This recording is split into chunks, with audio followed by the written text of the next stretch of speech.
आज के सेशंस में अपन देखने वाले हैं next class part of research की अपन बात कर रहे थे। पार्ट ऑफ रिसर्च के अंदर हमने डिस्कस किया था कि कल हमने इनलिस्ट किया था कौन कौन से रिसर्च के पार्ट होते हैं। सबसे पहले हमने डिस्कस किया था टाइप ऑफ रिसर्च, और टाइप ऑफ रिसर्च के अंदर मैंने आपसे क्वांटिटेटिव और क्वालिटेटिव रिसर्च को डिस्कस किया था। इसके साथ में हमने डिस्कस किया था बेटा बेसिक और अप्लाइड को डिस्कस किया था। प्राइमरी और सेकेंडरी को मैंने आपको बताया। एक्सप्लोरेटिव और कैजुअल और डिस्क्रिप्टिव की बात आज करनी है।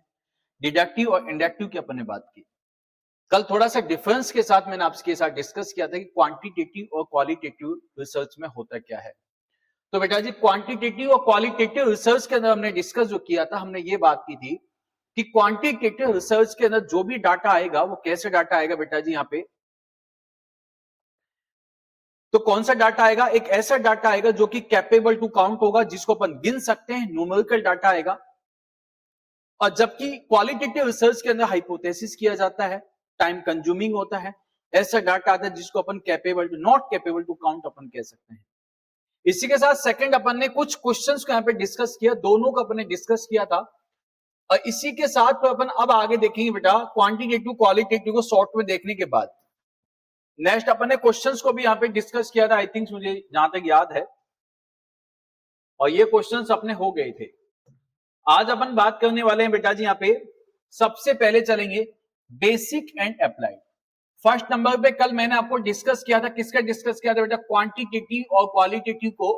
और सेकंड जो टाइप होता है बेटा कौन सा होता है? बेसिक और अप्लाइड। कौन सा होता है बेटा? बेसिक और अप्लाइड की अपन बात कर लेते हैं। बेसिक और अप्लाइड में क्या होता है बेटा जी यहाँ पे? तो बेसिक रिसर्च जो होती है ये एक्युमुलेट करती है बेटा किसको बेटा जी यहाँ पे? तो आपने कहना से information extending the base of the knowledge in a discipline. किसी भी चीज के बारे में बेटा जी क्या करना है? एक डिसिप्लिन वे में क्या करना है? डिसिप्लिन मैनर में नॉलेज को गेन करना। और डिसिप्लिन वे में क्या करना है बेटा जी यहाँ पे? इंफॉर्मेशन को कलेक्ट करना। ये होता है बेटा बेसिक। मतलब किसी भी चीज के पहले बेसिक के लिए जाइए, जिसके अंदर प्योर साइंस का यूज किया जाएगा। यदि आपसे क्वेश्चन पूछेगा बेटा यहाँ पे प्योर साइंस का यूज किसमें किया जाता है, तो बेटा आपने कहना है सर बेसिक रिसर्च में किया जाता है। जबकि अप्लाइड में क्या होगा बेटा? Focus on finding immediate solution. यदि कोई भी समस्या हुई है, तो यदि हमने देखा किसी भी पेशेंट को कोई भी डिजीज हुई, किसी भी पेशेंट को कोई प्रॉब्लम हुई, तो क्यों हुई? जहां पे बेटा वाई लिखा हुआ आएगा, वाई, क्यों ये समस्या हुई है, तो क्यों हुई है, वाई जहां पे आएगा, तो उस वाई का जो आंसर होगा बेटा वो तो क्या होगा? वाई। हम उसको कारण खोजेंगे कि किसी पेशेंट को प्रॉब्लम हुई है तो क्यों हुई है, that is pure science, basic है। और हमने उसका सॉल्यूशन ढूंढा, तो सॉल्यूशन ढूंढना बेटा जी यहाँ पे focus on finding immediate solution, तो उसे कहेंगे बेटा यहाँ पे क्या? अप्लाइड। मतलब कि पेशेंट को डिजीज का होना बेसिक है, और डिजीज का ट्रीटमेंट देना बेटा क्या है? डिजीज को कंप्लीट क्या करना? ट्रीट करना बेटा, वो कौन सा कहलाएगा यहाँ पे? तो आपने कहना है वो कहलाता है अप्लाइड। कौन सा कहलाता है? Applied. Focus on finding immediate solution to an existing problem. What is goal? हमारा गोल क्या है? जो ये गोल की जो बात की जाती है बेटा वो किस में आती है बेटा? अप्लाइड में आती है, क्लिनिकल साइंस कहा जाता है। तीसरे नंबर पे कल मैं आपसे डिस्कस करना चाह रहा था बेटा किसको? यहाँ पे प्राइमरी और सेकेंडरी। किसको डिस्कस करने वाले थे अपन? प्राइमरी और सेकेंडरी रिसर्च की मैं आपसे बात करने वाला था। और प्राइमरी और सेकेंडरी की मैं आपसे जब बात करने वाला था तो मैंने आपसे कहा था collecting the data from primary source. मतलब कि सबसे पहले फर्स्ट हैंड अपन क्या लेना? इंफॉर्मेशन ले लेना, चाहे पेशेंट हो गया, कोई प्रैक्टिशनर हो गया, कोई ड्रग एब्यूजर हो गया, या अपन कह सकते हैं बेटा जी यहाँ पे कोई इन्वायरमेंट, मतलब डायरेक्टली उसी पर्सन से लेना जहां से अपन को डाटा लेना है। फर्स्ट हैंड अप्रेजल से ही क्या ले लेना बेटा जी यहाँ पे? इंफॉर्मेशन कलेक्ट कर लेना, उसे प्राइमरी क्या कहते हैं बेटा? रिसर्च कहते हैं। लेकिन उससे डाटा नहीं लेके किससे कलेक्ट करना है बेटा? Collecting the data from the secondary source. हमने पेशेंट से इंफॉर्मेशन नहीं लेके उसके हॉस्पिटल रिकॉर्ड से देखा, यस, या हमने गवर्नमेंट के रिकॉर्ड से देखा, हमने सर्वे मेथड्स किया, सर्वे के रिकॉर्ड से देखा, हमने पेशेंट से नहीं पूछ के बेटा जी हमने किससे पूछा? उसके अटेंडर से पूछा, तो ये जो कहलाता है बेटा उसे क्या कहते हैं? सेकेंडरी रिसर्च कहा जाता है। क्या कहते हैं बेटा? सेकेंडरी रिसर्च कहते हैं। आई होप आपको बेसिक और अप्लाइड, आपको बेटा जी यहाँ पे प्राइमरी और सेकेंडरी समझ में आ गया होगा। कल मैंने आपसे क्वांटिटेटिव और क्वालिटेटिव की बात की थी। अभी अपन देखने वाले हैं सर कि एक्सप्लोरेटिव और कैजुअल में क्या डिफरेंस है। उससे पहले देखेंगे क्वेश्चंस। दो चीजें बताइए मैंने अभी तक आपको, बेसिक और अप्लाइड। आ जाइए अब चलते हैं क्वेश्चंस पे। फर्स्ट क्वेश्चंस आपके सामने मैंने डिस्प्ले किया हुआ है, और फर्स्ट क्वेश्चन जैसे मैंने आपके सामने डिस्प्ले किया हुआ है, तो आप बेटा बताइए basic research mainly aim to. Basic research का बेटा मेनली अहम क्या होता है, बेसिक रिसर्च का मेनली उद्देश्य क्या होता है? तो basic research mainly aim to, तो नंबर ए, ऑप्शन ए कहता है solve immediate clinical problem, solve immediate clinical problem. B options कहते हैं बेटा collect data from hospital, collect data from hospital. C options कहता है analysis survey report, C options कहता है एनालिसिस सर्वे रिपोर्ट। और डी ऑप्शंस कहता है extend the base of knowledge in the discipline manner, extend the base of knowledge in discipline manner. A B C D. Just अभी मैंने आपसे discuss किया, यदि प्रॉब्लम को सॉल्व करने की बात आती, इमीडिएट प्रॉब्लम सॉल्यूशंस का नाम आता, तो माय डियर आपने यहां पे बोलना था अप्लाइड। क्या बोलते हैं बेटा जी आप लोग? अप्लाइड। लेकिन इन्होंने कहा है बेसिक, और बेसिक में मैंने जस्ट अभी आपको बताया कोई भी समस्या हुई है तो क्यों हुई है उस चीज में जाइए, समस्या क्यों हुई है उसमें जाइए, तो बेटा कौन सा गलत है? बेसिक। और डिसिप्लिन में देखा जाता है, आंसर आपका कौन सा चला गया? डी आंसर आप सभी का करेक्ट आंसर हो गया। डी आंसर आप सभी का करेक्ट आंसर हो गया है। यस। सेकंड क्वेश्चन की अपन बात कर लेते हैं यहाँ पे, और इस क्वेश्चन को थोड़ा समझ के आंसर देंगे, तो जहां तक मुझे लगता है कि आप इसका करेक्ट आंसर दे सकते हो। आपका आंसर कभी गलत हो ही नहीं सकता है, और मुझे उम्मीद है कि आप सभी का आंसर यहाँ पे बिल्कुल ही करेक्ट आंसर आने वाला है। Applied research focus on, applied जो रिसर्च होती है इसका मेनली फोकस किस पे होता है? A option theoretical knowledge only, B option immediate solution to an existing problem, C option collecting primary data, और D option expanding scientific theory, expanding scientific theory. A B C D. लगा दो आग पानी में बेटा जी जवानी से कहता हूं, लगा देना आग पानी में जवानी से कहता हूं, और अब की बार तो छीन के रहना इस एचएससी की गवर्नमेंट से सिलेक्शन, क्योंकि बहुत हो गया इनका नाटक। कामयाबी कभी ऐसे हासिल नहीं होती है, कामयाबी कोई हमें वैसे ही नहीं देता है, कामयाबी आजकल छीननी पड़ती है। तो लगा देना आग पानी में जवानी से कहता हूं, आपकी बात तो बेटा छीन के रहेंगे हम लोग मिलके सिलेक्शन। असली कहानी से कहता हूं, असली कहानी इसे कहता हूं। तो बेटा आपका यदि अप्लाइड के लिए आंसर यदि आपने लगाया है बेटा जी यहाँ पे इमीडिएट सॉल्यूशन का आंसर यदि आपने दिया है, बी ऑप्शंस बेटा जी यदि आपने यहाँ पे आंसर लगाया है, तो देवो देव की कसम यहाँ पे आपका बिल्कुल ही आंसर बी आंसर बिल्कुल करेक्ट आंसर है। अब आपको समझ में आने लगी है कहानी कि वास्तव में रिसर्च की कहानी क्या होती है। अब यदि वास्तव में आपको बेटा जी समझ में आ गया तो मुझे इसका आंसर देने की कोशिश करना, which of the following is an example of secondary research, which of the following is an example of secondary research. तो यहाँ पे सेकेंडरी रिसर्च का एग्जाम्पल कौन सा है? सेकेंडरी रिसर्च का एग्जाम्पल कौन सा है बेटा जी? तो आंसर दीजिएगा interview, observing, use hospital record, direct experimentation, direct experimentation. A B C D, A B C D, which is the right answer? Which is the right answer? Yes. कब से हो रही है क्लास? बेटा जस्ट अभी start हुई है, बस कल वाला थोड़ा डिस्कस किया है, कोई बात नहीं है।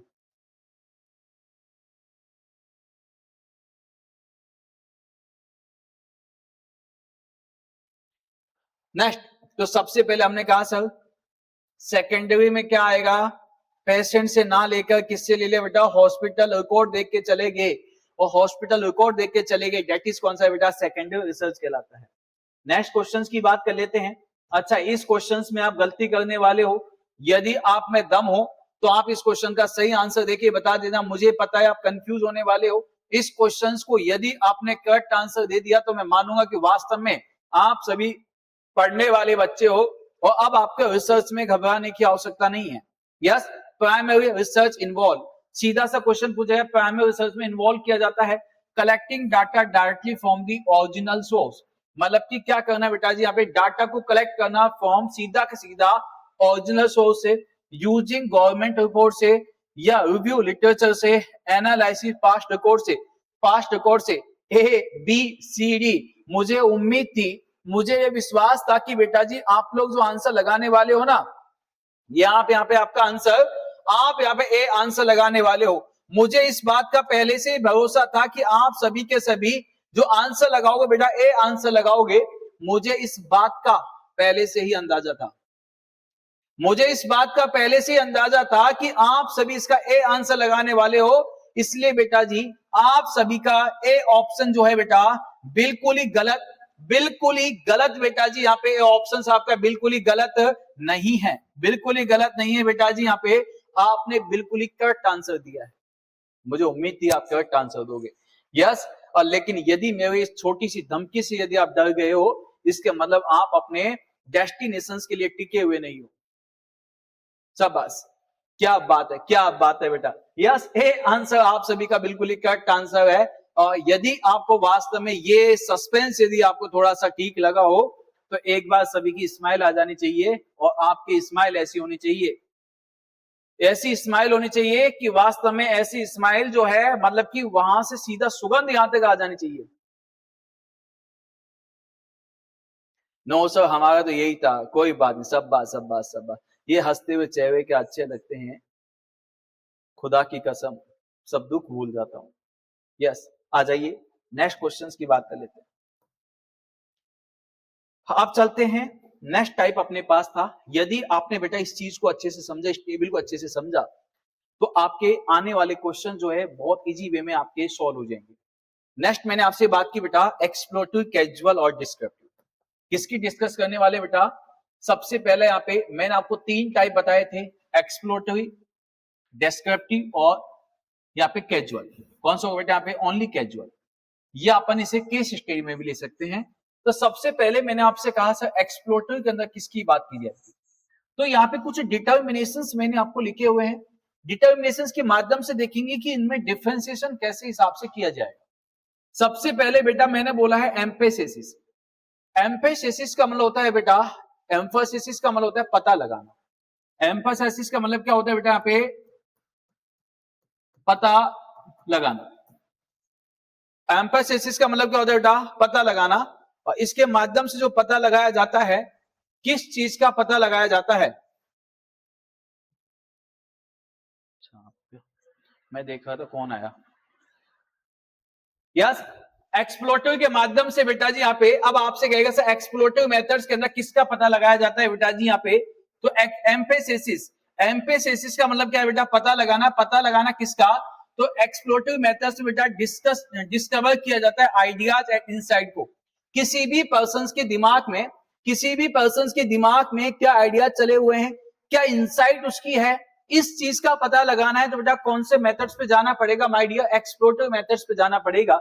और मैंने जब एक कहानी में जाके पीछे जाके देखा, और जब मैंने इस चीज को बड़ी गहनता से देखा, तो मैंने देखा हर इंसान की जो इंसाइट होती है, हर इंसान के जो आइडियाज होते हैं, इंसान के आइडियाज इंसाइट कैसे होते हैं बेटा? फ्लेक्सिबल होते हैं। कैसे होते हैं बेटा? फ्लेक्सिबल होते हैं। उनकी कोई एक रूपरेखा नहीं होती है, अनस्ट्रक्चर्ड होते हैं। तो बेटा जी यहाँ पे क्या है बेटा? ये इसका फीचर्स आ जाएगा। यदि मैं आपसे कहता हूं इस चीज को, किसी भी पर्सन के आइडियाज को देखने के लिए, किसी भी पर्सन के इंसाइट को देखने के लिए मुझे कौन सी टेक्निक का यूज करना पड़ेगा? तो बेटा कौन सी टेक्निक का यूज करना पड़ेगा? तो आपने कहना है सर इसमें टेक्निक का यूज करना पड़ेगा कौन सा? Focus group in depth interview. यहां पे हम क्या कर सकते हैं? उस पर्सन का डीपली इंटरव्यू यहां पे किया जाएगा।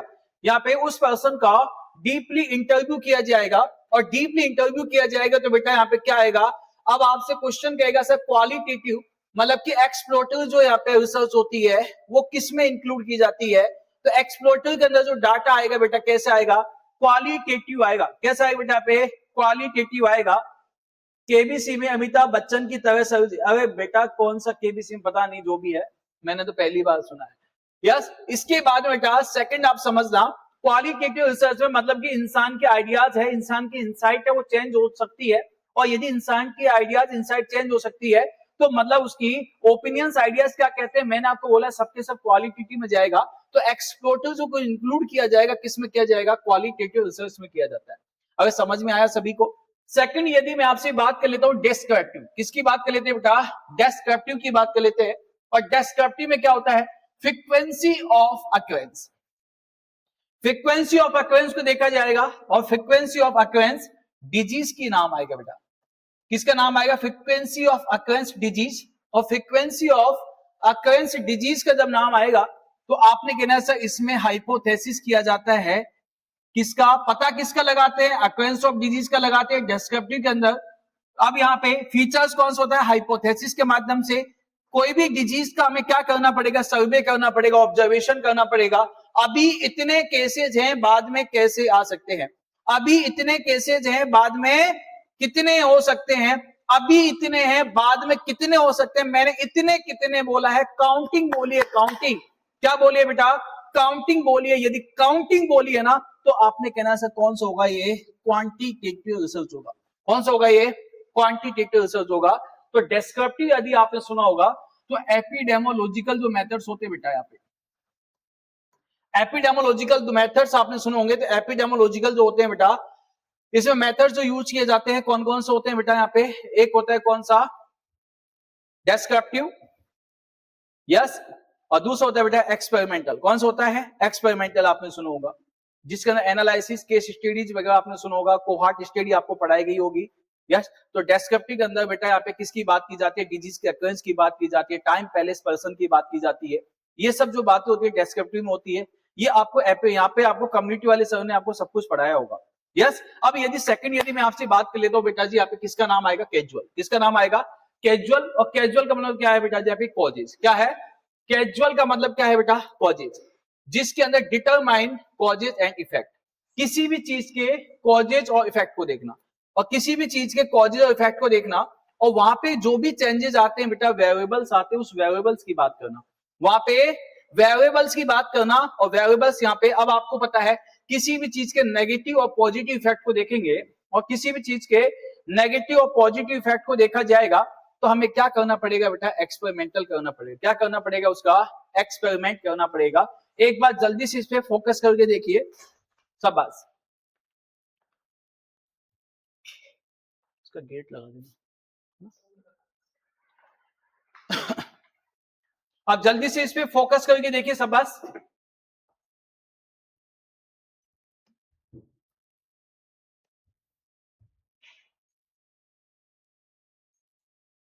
हे भगवान, शनि स्वामी, बड़ा रिसर्च चल रहा हूं, कम्युनिटी क्वेश्चन चल रहे हैं, यस, कोई बात नहीं बेटा, ऐसे ही होता है एग्जाम में। देखिए बेटा, आपने जस्ट अभी कहा ज्यादा तो मुझे कम्युनिटी नहीं आती है, यस, पर कोई बात नहीं, यदि आपका क्वेश्चन है तो हो सकता है कि एग्जाम में इंपॉर्टेंट है। तो बेटा सीधा ऐसे करना, एक सीएससी लिख देना, नीचे बेटा पीएससी लिख देना, और यहाँ पे बेटा सब सेंटर लिख देना, यस। सीएससी को कहते हैं बेटा कम्युनिटी हेल्थ सेंटर कहते हैं, पीएससी को प्राइमरी हेल्थ सेंटर कहते हैं, इसको सब सेंटर कहा जाता है। यदि मैं सबसे पहले पॉपुलेशन की बात कर लेता हूं तो बेटा अपने इंडिया में दो टाइप के एरियाज होते हैं, एक होता है बेटा कौन सा, हिली, एक होता है बेटा कौन सा, प्लेन। कौन सा होता है बेटा, प्लेन एरियाज, यस। अब यदि हिली और प्लेन एरियाज का जब भी नाम आएगा तो अब आपने कहना है हिली में जो एक सीएससी बनाई जाती है 80,000 से लेकर 1,20,000 पॉपुलेशन पे बनाई जाती है। पीएससी कितने बनती है बेटा, 20,000 से लेकर 30,000 पॉपुलेशन पे बनाई जाती है। जबकि एक सब सेंटर कितने बनाया जाता है बेटा, 3,000 से लेकर 5,000 पे बनाया जाता है। यदि मैं आपसे कहता हूं बेटा एक सीएससी पे जो होता है, एक सीएससी कितनी पॉपुलेशन के बाद में यदि आपसे कहता हूं स्टाफ कितने का होता है, तो एक सीएससी पे स्टाफ जो यहाँ पे हमारा जो बेटा जी यहाँ पे क्या होते हैं, डिजायरेबल जो होता है, एक सीएससी पे जो डिजायरेबल जो स्टाफ होता है बेटा, डिजायरेबल देखिए दो, एक होता है असेंशियल, एक होता है बेटा डिजायरेबल।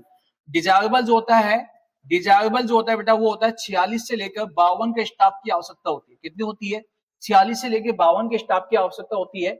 लेकिन ये गवर्नमेंट इतनी कमी नहीं है, यस, ये कभी भी इतना स्टाफ लगाती नहीं है, ये कभी भी इतना स्टाफ लगाती नहीं है। कितने का स्टाफ लगा के चलती है बेटा, तो एक सीएससी पे जो एक स्टाफ होता है बेटा, कितने का स्टाफ होता है, 15 का स्टाफ होता है।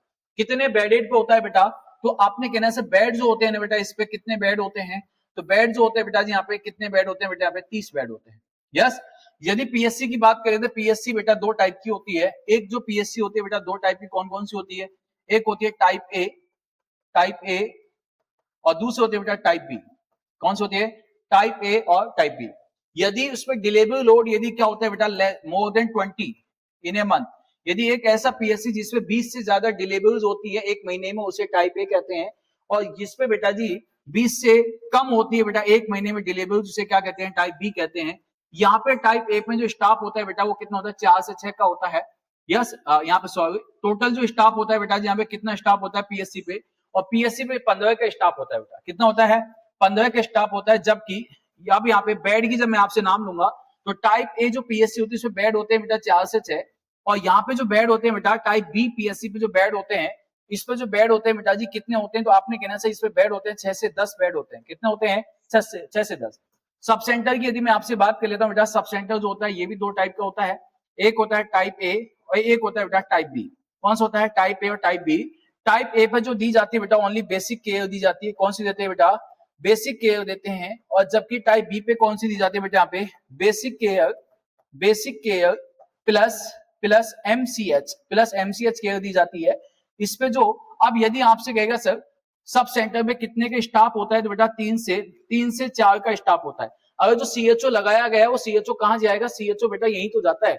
यस, सब सेंटर पे, तो सब सेंटर पे कितने के स्टाफ होता है, तो टाइप ए पे आप 3 कह सकते हैं और टाइप बी पे अपन क्या कह सकते हैं बेटा, 4 कह सकते हैं। सब सेंटर पे कितने बेड होते हैं, तो बेटा जी आपने कहना है सब सेंटर पे 9 बेड होते हैं। एक सब सेंटर पे कितने बेड होते हैं बेटा, 9 बेड होते हैं बेटा। सब सेंटर पे कितने होते हैं, एक सब सेंटर पे बेटा जी यहाँ पे 9 बेड होते हैं, 9। यस, 9 ये वाला 9 है, NO वाला है। यस, 9 बेड कहा मैंने, सही है, 9 बेड मतलब कोई बेड नहीं होता है। यस, ये अब यहाँ पे जो 3 किट होती है, किट ए होती है, किट बी होती है, किट सी होती है, पीएससी पे 1 होती है। बस इतना सा देख लीजिए बेटा, आपका क्वेश्चन इतना सा था। ओके सुरेश बेटा 9 ये वाला लिखा है मैंने, दिमाग मत लगा जाता बेटा, है ना। ये no, NO no no no no no no no. Yes, आ जाइए अपने टॉपिक पे चलते हैं। सबसे पहले एक्सप्लोरेटरी का मैंने आपको नाम लिया, किसी भी पर्सन के इंसाइट को देखना, आइडियाज को देखना, ओपिनियन को देखना। इसके लिए हमें क्या करना पड़ेगा, उसका ग्रुप इंटरव्यू, मतलब यहाँ पे इंटरव्यू प्रोसेस का यहाँ पे यूज किया जाएगा, उसका डेप्थ इंटरव्यू किया जाएगा, जिसके माध्यम से हमने ये बात देखी हर इंसान की क्या होती है बेटा जी यहाँ पे फितरत होती है, वो अपने आइडियाज को चेंज कर लेता है सिचुएशन के हिसाब से। इसलिए किसी भी इंसान का जो आइडियाज होता है वो कभी भी फिक्स नहीं होता है, फ्लेक्सिबल होता है और कैसे होता है, अनस्ट्रक्चर्ड होता है, उसकी कोई रूपरेखा नहीं होती है। ये तीनों चीजें आपको समझ में आ गई होगी मे बी।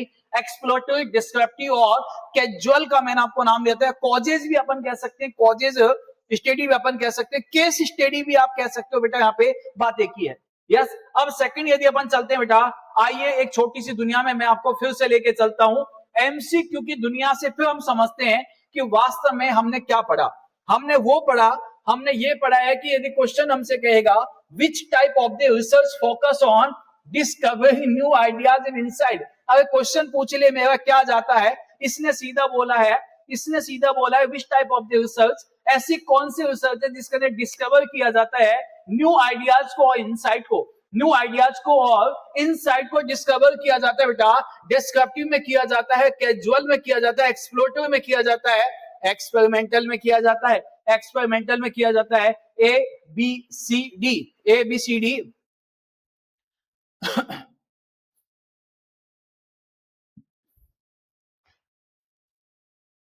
शाबाश, तो अभी आपने आंसर दिया, इनसाइट और आइडियाज, तो आपने कहना है कौन सा होगा, एक्सप्लोरेटरी रिसर्च। कौन सा होगा बेटा यहाँ पे, एक्सप्लोरेटरी रिसर्च होगा। और नेक्स्ट क्वेश्चंस की यदि मैं आपसे बात कर लेता हूं, आइए हम आपको लेके चलते हैं क्वेश्चंस की दुनिया में, और ये आपका सेकंड क्वेश्चन आ गया है। Frequency of occurrence is mainly studies in frequency of occurrence disease, और फ्रीक्वेंसी ऑफ अकरेंस डिजीज का जो नाम आता है वो किस में आता है बेटा, एक्सप्लोरेटरी रिसर्च में आता है, डिस्क्रिप्टिव में आता है, कैजुअल में आता है, या क्वालिटेटिव रिसर्च में आता है, या क्वालिटेटिव रिसर्च में आता है। A B C D, A B C D, which is the right answer, which is the right answer? शाबाश शाबाश शाबाश,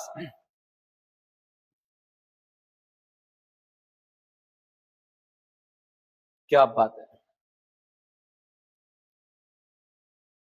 आपका चैट बॉक्स मुझे ऐसा लगता है राफेल बनाया हुआ है, और वास्तव में ये राफेल आपका रुकना नहीं चाहिए। वाओ। अब चलते बेटा, आपने कहा sir frequency of occurrence is mainly studies in frequency of occurrence of disease, का जो नाम आता है बेटा यहाँ पे डिस्क्रिप्टिव पे आता है। किसका आता है बेटा? Descriptive disease. और descriptive methods of descriptive methods of epidemiology, descriptive methods of epidemiology mainly focus on descriptive methods of the epidemiology का mainly focus होता है बेटा किस पे होता है? तो आपने कहने से mainly focus on time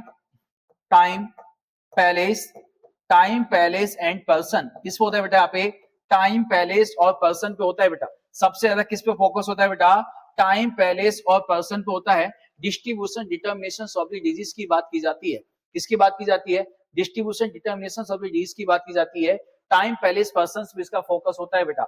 yes. और मेनली फोकस जो होता है बेटा जी यहाँ पे, तो यहाँ पे क्या, कितने टाइम से डिजीज है, कहाँ है, कितने लोग अफेक्ट हैं, ये सब बातें जो होती है बेटा किस में होती है?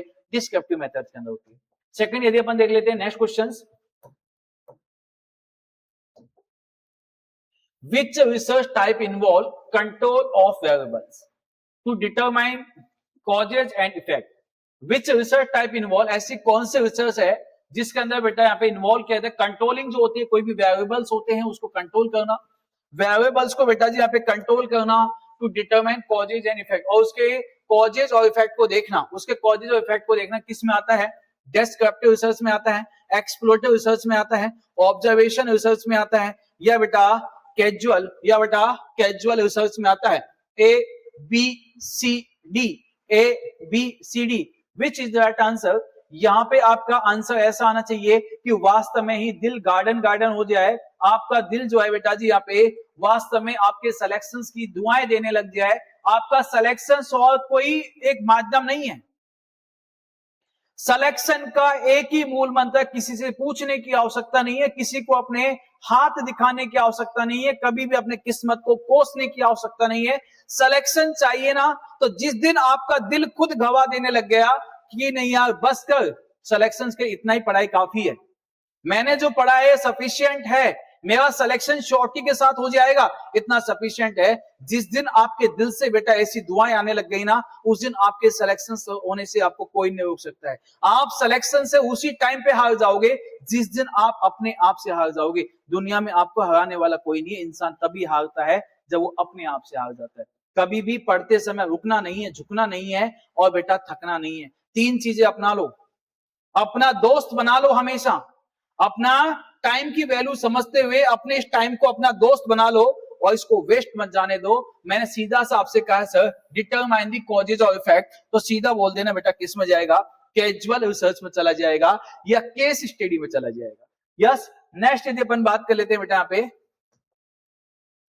Focus group and in depth interview, क्या बोला बेटा? Focus group and in depth interview R technique use in group focus और डेप्थ इंटरव्यू, जो यूज किए जाते हैं किसके अंदर की यूज किए जाते हैं बेटा? एक्सप्लोरेटिव रिसर्च के अंदर, डिस्क्रिप्टिव के अंदर, कैजुअल के अंदर, एक्सपेरिमेंटल के अंदर। एक्सपेरिमेंटल के अंदर A B C D, A B C D.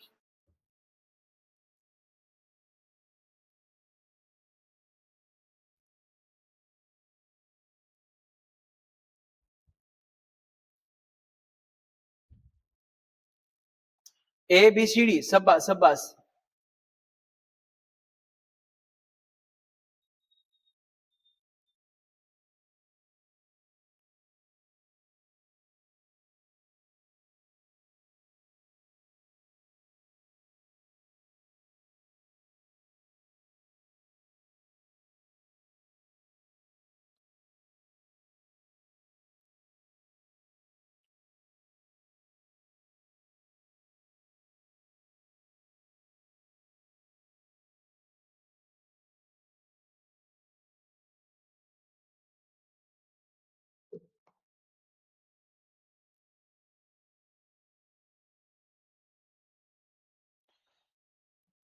क्या आंसर दिया आप सभी ने? डेप्थ इंटरव्यू और टेक्निक्स जो आएंगी बेटा किस में आएगी? तो आपने कैसा एक्सप्लोरेटिव मेथड्स के अंदर आएगी, एक्सप्लोरेटिव मेथड्स के अंदर आएगी। एक ही चीज मैं आपसे कहना चाहूंगा बेटा, यहाँ पे उड़ान तो भरना है, उड़ान तो भरना है बेटा। यस, एक ही चीज मैं फिर से आपसे कहना चाहूंगा, और क्या कहना चाहूंगा बेटा, ध्यान दीजिएगा। कहते हैं कि उड़ान तो भरना है चाहे कई बार गिरना पड़े, उड़ान तो भरना है चाहे कई बार गिरना पड़े, और सपनों को साकार तो करना है, सपनों को साकार तो करना है, चाहे खुद से ही क्यों ना लड़ना पड़े, चाहे खुद से ही क्यों ना लड़ना पड़े, सपनों को तो साकार करना है। नेक्स्ट क्वेश्चंस को लेके चलते हैं, और उससे पहले बेटा जी यहाँ पे आपका एक और टाइप बचा हुआ है, इंडक्टिव और डिडक्टिव। कौन सा बचा हुआ है बेटा यहाँ पे? इंडक्टिव और डिडक्टिव। इंडक्टिव और डिडक्टिव की कहानी ये कहती है, यदि किसी भी चीज को सीखने के लिए आपको यदि कोई भी एक्सपेरिमेंट करना है, आपको रिसर्च प्रोसेस को आगे बढ़ाना है, तो move from the specific to general. मतलब कि क्या करना है बेटा जी यहाँ पे, अपने किसी भी चीज को पर्टिकुलर से जनरल स्टेटमेंट की ओर लेके चलना, पर्टिकुलर स्टेटमेंट से ले जनरल स्टेटमेंट की ओर चलना, मतलब कि स्पेसिफिक से बेटा कहां की ओर चलना? जनरल की ओर चलना। और स्पेसिफिक से जनरल की ओर चलना तो बेटा क्या कहते हैं? उसे इंडक्टिव कहते हैं। लेकिन जनरल से बेटा स्पेसिफिक की ओर चलना उसे डिडक्टिव कहते हैं। या बेटा किसकी ओर चलना? जनरल, जनरल स्टेटमेंट से पर्टिकुलर स्टेटमेंट की ओर चलना, यस, तो उसे क्या कहते हैं बेटा? इंडक्टिव कहते हैं। जनरल से पर्टिकुलर चलना या किससे चलना बेटा जी यहाँ पे? तो आपने कहना है सर जनरल से स्पेसिफिक की ओर चलना या जनरल से पर्टिकुलर की ओर चलना, सीधा आप कहोगे बेटा डिडक्टिव है। और इंडक्टिव में क्या बोले बेटा? स्पेसिफिक से जनरल की ओर चलना, या बेटा पर्टिकुलर इंस्टेंस से बेटा किसकी ओर चलना? किसकी ओर चलना? जनरल स्टेटमेंट की ओर चलना। डिडक्टिव अप्रोच कहलाता है। क्या कहलाता है? डिडक्टिव अप्रोच कहलाता है। आओ आइए, आपको एमसीक्यू की दुनिया में मोस्ट वेलकम है। पहले सबसे पहले जो मैंने अभी आपको दो अप्रोच मैंने आपको बताए हैं, रिसर्च के दो अप्रोच मैंने आपको बताए थे, इंडक्टिव और डिडक्टिव। कौन सा बताया था? इंडक्टिव और डिडक्टिव। वापिस से सुनिएगा, स्पेसिफिक से जनरल की ओर चलना डिडक्टिव है, जनरल से स्पेसिफिक की ओर चलना इंडक्टिव है, जनरल से स्पेसिफिक की ओर चलना इंडक्टिव है, स्पेसिफिक से जनरल से ओर चलना डिडक्टिव है। Inductive, inductive, inductive research approach move from, inductive research approach move from, inductive research approach move from, inductive research approach move from. Inductive जो रिसर्च अप्रोच होता है वो कहां से कहां की ओर चल रहा है बेटा जी यहाँ पे? तो आपने कहना है सर इंडक्टिव जो रिसर्च चलता है बेटा कहां से चलना है? तो आपने कहना है सर जनरल से स्पेसिफिक होगा, बिल्कुल, यस, थ्योरी टू टेस्टिंग होगा, बिल्कुल, स्पेसिफिक जो जनरल होगा, बिल्कुल, हाइपोथेसिस टू एक्सपेरिमेंट होगा, बिल्कुल। अगर करेक्ट आंसर क्या जाएगा? स्पेसिफिक से जनरल को चलना इंडक्टिव होता है, और जनरल से स्पेसिफिक होता है बेटा डिडक्टिव होता है, यस। तो समझिए बेटा कहां पे ऑप्शन? जनरल से स्पेसिफिक हो, ये तो डिडक्टिव होता है, ये तो डिडक्टिव होता है। पूछा क्या है बेटा? इंडक्टिव पूछा है। मेरे लाड लो, ये कौन सा है बेटा? यहाँ पे स्पेसिफिक टू जनरल जाएगा। कैसे जाएगा? स्पेसिफिक टू जनरल जाएगा। अरे हार तो नहीं जाओगे, हार तो नहीं जाओगे, थक तो नहीं जाओगे, यस। तो बेटा यहाँ पे यदि बेटा जी आपने इंडक्टिव का आंसर दिया है मेरे बेटा जी, तो आप मुझे बता दीजिए कि डिडक्टिव का आंसर क्या होगा?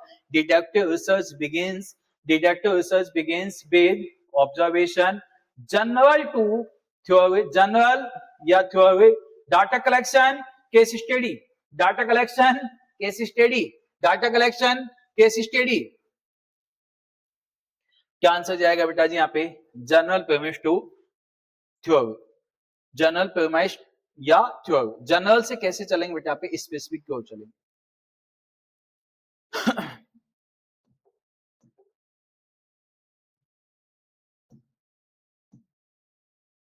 नेक्स्ट क्वेश्चन,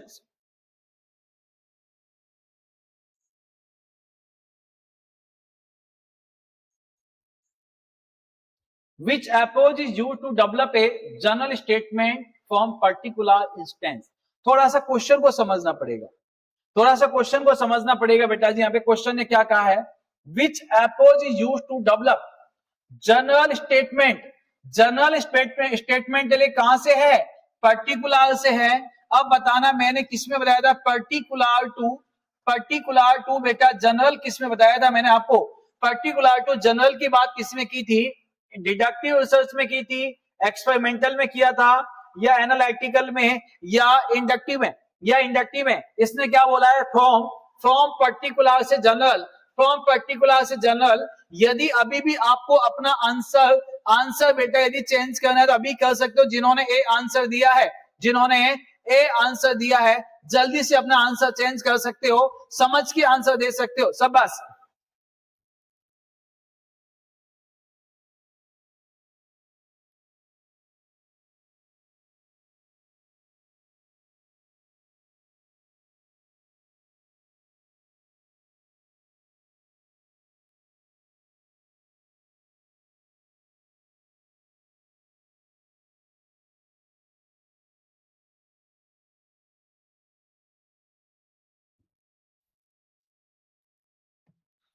शाबाश शाबाश शाबाश।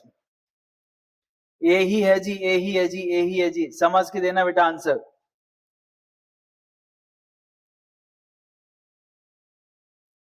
हम तो यही आंसर देंगे सर। बेटा देखिए, आप यही आंसर क्यों दोगे? मैंने क्या बोला है? जनरल स्टेटमेंट कहां से है बेटा? From particular. अब देखिए मैंने क्या बोला है? Particular to general. जल्दी से देखिए, पर्टिकुलर टू जनरल, इसने क्या बोला है? फ्रॉम पर्टिकुलर से जनरल।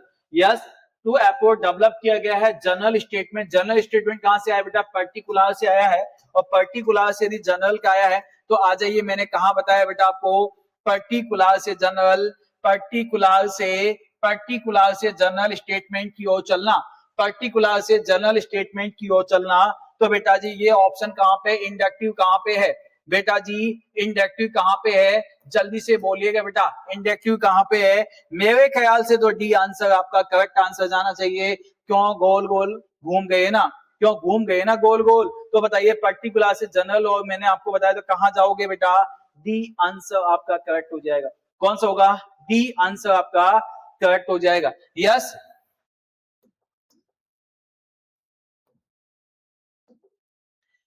अभी सूरज नहीं डूबा, जरा शाम तो होने दो। अभी सूरज नहीं डूबा है, जरा शाम तो होने दो। अभी सूरज नहीं डूबा, जरा शाम तो होने दो। आगे का कंप्लीट कर दे क्या? आपका आदेश तो होने दो। यस, आपका आदेश तो होने दो। यदि सेंटेंस को कंप्लीट कर दें तो आपका आदेश तो होने दो। और आप आंसर देने लग गए हो आदेश की जगह। कोई बात नहीं, बाद में कंप्लीट कर लेते हैं। Moving from a general rule to specific. क्या बात है! जनरल से स्पेसिफिक की ओर चलना, जनरल से स्पेसिफिक की ओर चलना डिडक्टिव रिसर्च होता है, इंडक्टिव होता है, डिस्क्रिप्टिव होता है, एक्सप्लोटिव होता है। एक्सप्लोटिव होता है। A B C D, A B C D, which is the right answer? Which is the right answer? Yes. तो आपने कहना है सर कहां से पूछा है इसने? जनरल से स्पेसिफिक बोला है। क्या बोला है? जनरल से स्पेसिफिक बोला है। तो जनरल से स्पेसिफिक में तो कौन सा आंसर जाएगा बेटा? यहाँ पे ए आंसर। ए आंसर आप सभी का करेक्ट आंसर हो गया। क्या होगा? ए आंसर आप सभी का करेक्ट आंसर यहाँ पे हो गया। यस, नेक्स्ट क्वेश्चंस की ओर बढ़ते हैं, उससे पहले थोड़ा सा डिस्कस कर लेते हैं बेटा टॉपिक को। Step of quantitative research process. Quantitative research process में कितनी स्टेप्स आती हैं? तो बेटा आपने कहना है सर क्वांटिटेटिव रिसर्च के अंदर 15 स्टेप्स को फॉलो किया जाता है। अब जो कहानी चलेगी बेटा जी, यहाँ पे दो ही कंडीशंस बची हुई हैं आपकी, क्वांटिटेटिव और क्वालिटेटिव। जब ये क्वांटिटेटिव की स्टेप्स कंप्लीट हो जाएगी, क्वालिटेटिव कंप्लीट हो जाएगी, तो समझ जाना आपका रिसर्च फिनिश हो गया है। तो मैं आपसे कहूंगा sir, steps of quantitative research process are, मतलब क्वांटिटेटिव रिसर्च का overview. Quantitative research is a formal objective systematic process which to use generate information about the world. मतलब कि पूरे संसार के बारे में इंफॉर्मेशन को कलेक्ट करने के लिए, वर्ल्ड के बारे में इंफॉर्मेशन को कलेक्ट करने के लिए इसका यूज किया जाता है। In quantitative research the data is collected या translated into the number. Quantitative research के अंदर जो डाटा आता है बेटा, किस में आता है बेटा? नंबर्स में आता है। And then statistically analysis and establish causes and effect relationship among two variables। मतलब कि जो दो तीन वेरिएबल्स होते हैं, उन वेरिएबल्स के बीच में रिलेशंस को भी दर्शाया जाता है इसके माध्यम से। और जो भी डाटा आता है बेटा, किस में आता है? नंबरिंग में डाटा आता है, न्यूमेरिकल यहाँ पे डाटा आता है। और न्यूमेरिकल डाटा जो आता है बेटा, जब न्यूमेरिकल डाटा किसमें आएगा बेटा, क्वांटिटेटिव रिसर्च आएगा। और क्वांटिटेटिव रिसर्च में कितनी स्टेप्स आते हैं बेटा जी, यहाँ पे 15 स्टेप्स को यहाँ पे देखा जाएगा। किसको देखा जाएगा, 15 स्टेप्स को यहाँ पे देखा जाएगा। अब 15 स्टेप्स में कौन कौन सा, सबसे पहले चलो कुछ क्वेश्चंस को देखते हैं। मैंने 3 लाइनें आपको बताई है, इस तीनों लाइनों के आधार पे क्वेश्चंस को देखते हैं। सबसे पहले बात कर लेते हैं बेटा, quantitative research mainly deals with, quantitative research mainly deal with, quantitative research mainly deal किसके साथ करती है, ओपिनियन एंड फीलिंग्स के साथ, डिस्क्रिप्टिव आइडियाज के साथ, न्यूमेरिकल डाटा स्टैटिस्टिक्स के साथ में, या पर्सनल एक्सपेंसेस के साथ में, या पर्सनल एक्सपेंसेस के साथ में। A B C D, A B C D, which is the right answer, which is the right answer. यहाँ पे आप सभी का करेक्ट आंसर क्या होने वाला है, यहाँ पे बेटा जी आप सभी का बिल्कुल ही करेक्ट आंसर क्या होने वाला है, एक्यूरेट आंसर क्या होने वाला है। तो आपने कहना है सर क्वांटिटेटिव रिसर्च में क्या आता है, मेनली डील किया जाता है किसके साथ में बेटा, न्यूमेरिकल डाटा एंड स्टैटिस्टिक्स के साथ में किया जाता है, न्यूमेरिकल डाटा एंड स्टैटिस्टिक्स के साथ में किया जाता है। जो बच्चे कनेक्ट है थोड़ा सा बता देता हूँ, आपकी एक वैकेंसी आई है बेटा, एसएसबी की वैकेंसी आई है, 51 पोस्ट है उसमें, सब इंस्पेक्टर की पोस्ट आई है बेटा 51। उनके फॉर्म स्टार्ट हो गए 21 मार्च से 20 अप्रैल तक चलने वाले हैं। यदि जिसका ख्वाब है आर्मी में जाने का, जिसका ख्वाब है बेटा एसआई बनने का, तो आप दे सकते हो। वैकेंसी कम ज्यादा से कोई मतलब नहीं होना चाहिए, जिसका पेपर सही चला गया उसी के लिए वैकेंसी वही बच जाती है, 51 कम नहीं होती है। फर्क नहीं पड़ता है कितने बच्चे एग्जाम देते हैं, हमारे अकॉर्डिंग जिस दिन पेपर बन गया, एग्जाम बच्चों के अकॉर्डिंग जिस दिन पेपर बन गया उनके लिए वही अच्छा होता है। यस, तो बेटा देख सकते हो आप यदि भरना चाहो तो। Next, in quantitative research data is analyse using, quantitative research के अंदर डाटा को एनालाइज किया जाता है कौन से मेथड्स का यूज करके। इन quantitative research data is analyse using, quantitative research के अंदर डाटा का यूज किया जाता है, मतलब कि कौन से मेथड्स के माध्यम से डाटा को एनालिसिस किया जाता है। ए ऑप्शन कहते हैं बेटा ऑब्जर्वेशन ओनली, बी ऑप्शन कहता है स्टैटिस्टिकल, सी ऑप्शन कहता है इंटरव्यू, डी ऑप्शन कहता है बेटा case studies. A B C D, मैंने लॉजिकल का नाम लिया, मैथमेटिकल्स का नाम लिया, मैंने लॉजिकल का नाम लिया, मैथमेटिकल का नाम लिया, स्टैटिस्टिक्स का मैंने आपको नाम लिया था। ये सभी के सभी जो काम आते हैं बेटा किस में आते हैं, क्वांटिटेटिव रिसर्च में काम आते हैं। किस में काम आते हैं, क्वांटिटेटिव रिसर्च में काम आते हैं। तो बेटा स्टैटिस्टिकल की अपन बात कर लेते हैं, किसमें बेटा, स्टैटिस्टिकल्स मेथड्स के हम यहाँ पे नाम लेंगे, तो बेटा कौन सा जाएगा बेटा जी यहाँ पे, क्वांटिटेटिव रिसर्च के लिए जाएगा। नेक्स्ट क्वेश्चंस की अपन बात कर लेते हैं। Quantitative research is consider as, quantitative research को कंसिडर किया जाता है systematic and formal process and informal approach, a subjective methods, a non-scientific process, A, B, C, D।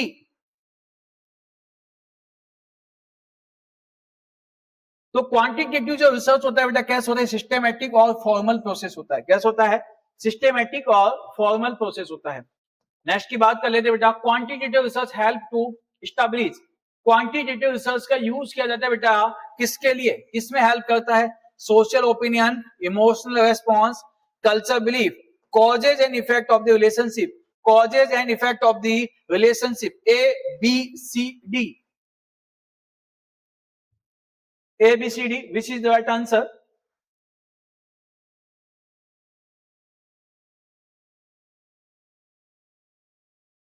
शाबाश,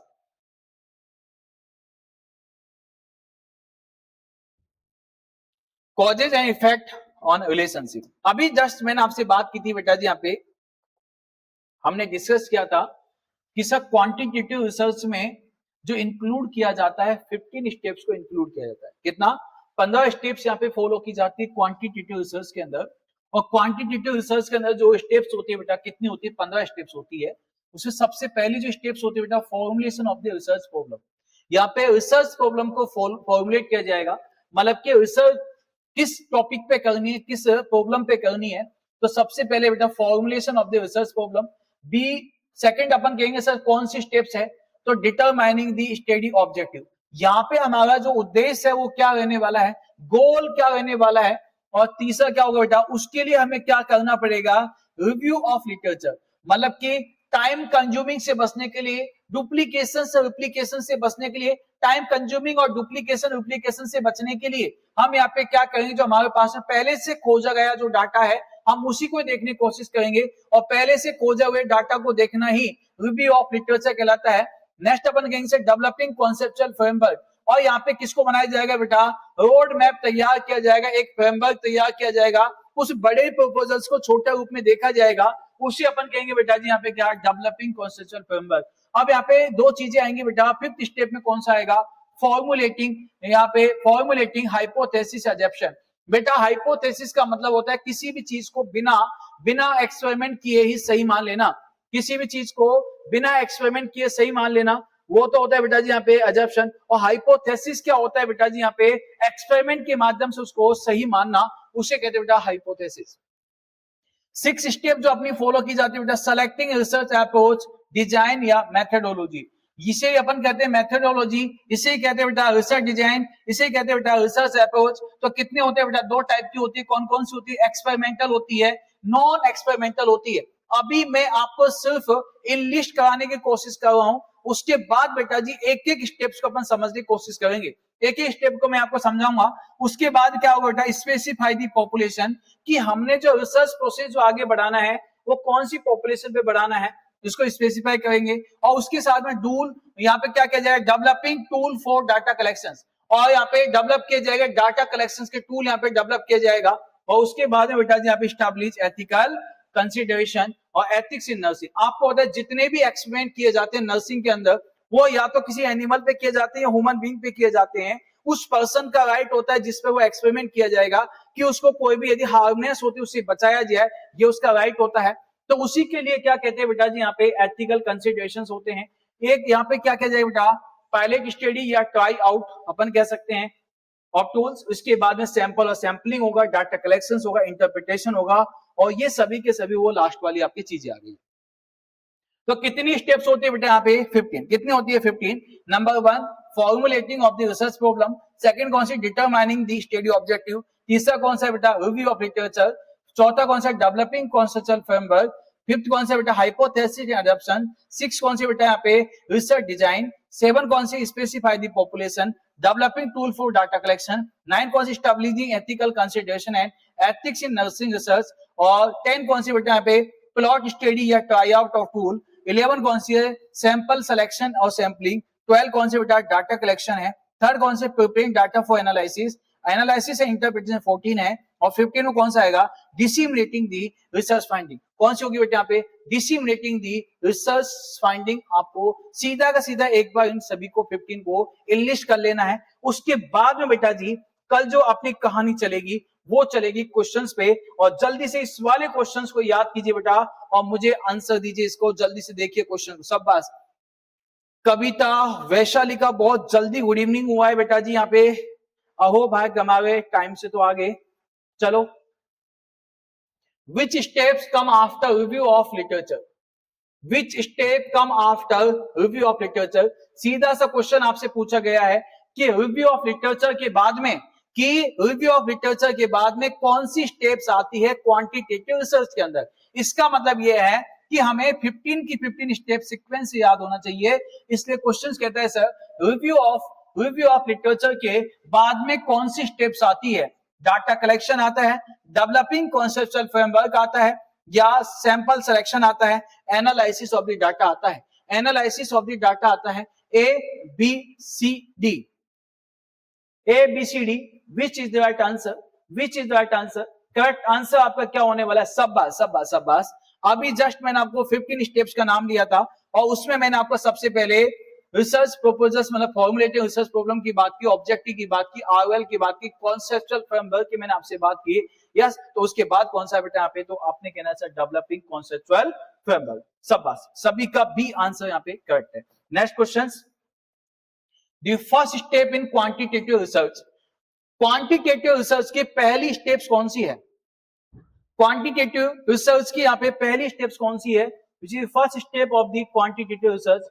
क्वांटिटेटिव रिसर्च की पहली स्टेप्स कौन सी है यहाँ पे, formulation of the research problem, data collection, hypothesis, formulation, sampling, hypothesis, formulation, sampling.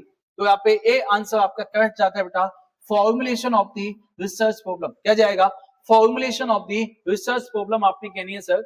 यहाँ पे आपका ए आंसर सभी का बेटा राइट आंसर चला गया। क्या चला गया? यहाँ पे ए आंसर सभी का बिल्कुल ही करेक्ट आंसर चला गया। नेक्स्ट क्वेश्चन की बात कर लेते हैं। विच steps involve conducting a try out. ये बेटा ट्राई आउट लिखा हुआ है ना। Which step involve the conducting a try out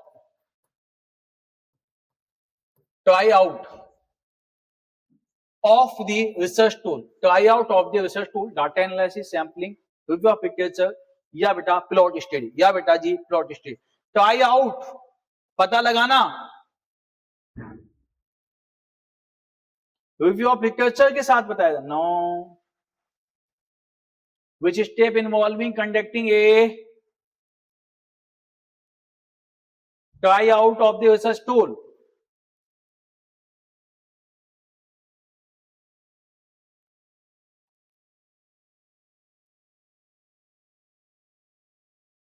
D, शाबाश शाबाश शाबाश शाबाश। प्लॉट स्टडी, प्लॉट स्टडी का मतलब क्या होता है बेटा? जो अपन मूल अध्ययन करके देखते हैं, यस, छोटे रूप में मतलब उसका रेशल करके जो देखते हैं बेटा, वो होती है बेटा मूल अध्ययन, plot study. Next question, analysis and interpretation of data come under. Analysis interpretation of the data किसके अंडर में आता है? इनिशियल फेज में आता है, प्लानिंग फेज में आता है, final stage of the research process में आता है, डाटा कलेक्शन फेज में आता है। डाटा कलेक्शन फेज में आता है बेटा A B C D. Research process के कौन से फेज में आता है? मैंने आपको 5 फेज बताए थे, असेसमेंट, डायग्नोसिस, प्लानिंग, इंप्लीमेंटेशन। तो बताइए एनालिसिस एंड इंटरप्रिटेशन किस में आता है?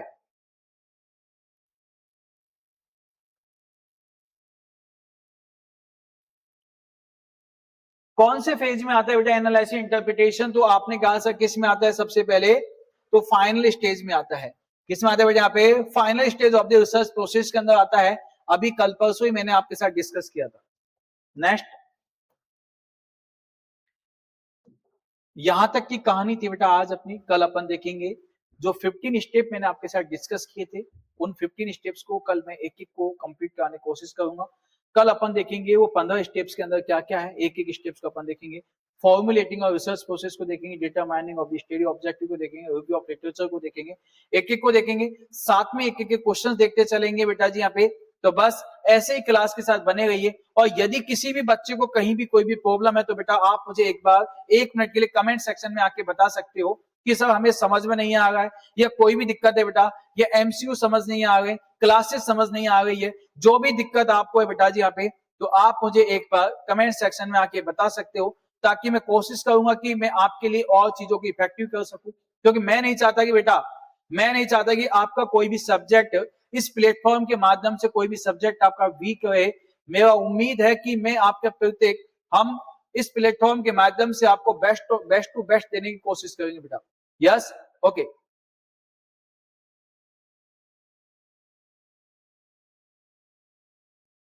सर पीडीएफ बेटा जी थोड़ा सा एक चीज मैं आपको बता देता हूं, पैसेंस लेके चलना। जैसे ही अपना सिलेबस कंप्लीट होगा, जैसे ही अपना 2-3 दिन में रिसर्च का सिलेबस कंप्लीट हो जाएगा, जैसे ही सिलेबस कंप्लीट होगा, कंप्लीट आपको नोट्स की पीडीएफ विद एमसीक्यू, जो एमसीक्यू मैंने आपको यहाँ पे बताए हैं, with MCQ, with PDF, with theoretical, मैं आपको एक साथ पीडीएफ दे दूंगा लास्ट में। लिखने की टेंशन मत लीजिए, अब बस समझते रहिए बेटा। सबको पीडीएफ मिल जाएगा आपको, और सभी को नोट्स का पीडीएफ मिलेगा बेटा, टेंशन ना लीजिएगा। मैं आपको जैसे ही अपना रिसर्च का सिलेबस होते ही आपके पास में आपके ऐप के माध्यम से क्या मिल जाएगा, आपको पीडीएफ मिल जाएगा। Thank you so much.